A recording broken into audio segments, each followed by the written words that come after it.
La fiscalité en SCPI. Comment les revenus des SCPI sont taxés? C'est relativement simple. Il existe deux dispositifs fiscaux qui sont éligibles en SCPI.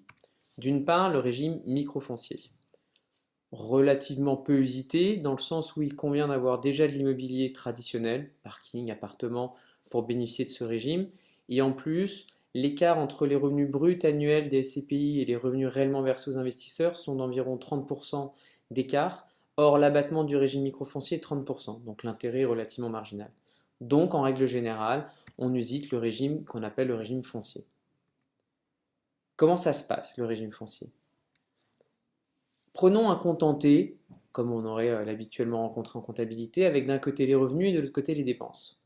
Ça va être relativement aisé. D'un côté, on va mettre les loyers, bien sûr, qui est l'encaissement généré par l'investisseur, et en face, on va en déduire les intérêts d'emprunt. Là, on a une petite astuce, les intérêts d'emprunt se déduisent, ainsi que l'assurance emprunteur. Les frais de dossier bancaire de la première année, les frais de caution, donc tout ce qui est lié à l'emprunt est déductible. Puis il y a les charges qui sont donc communiquées par la société de gestion, qui sont présents sur le relevé annuel. Au final, avec des loyers qui sont extrêmement élevés, le résultat foncier va avoir tendance à être positif. Ce résultat foncier va être taxé par deux choses.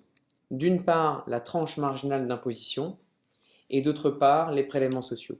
Une petite exception à ça, il existe actuellement des SCPI qu'on pourrait qualifier d'européennes, donc qui ont une partie de leurs revenus qui émanent d'autres pays européens que la France, qui ont un traitement fiscal particulier. Donc, pour ce type de SCPI ou pour d'autres questions un petit peu plus précises, surtout n'hésitez pas à contacter nos spécialistes au 01 47 38 30 07. Je vous remercie.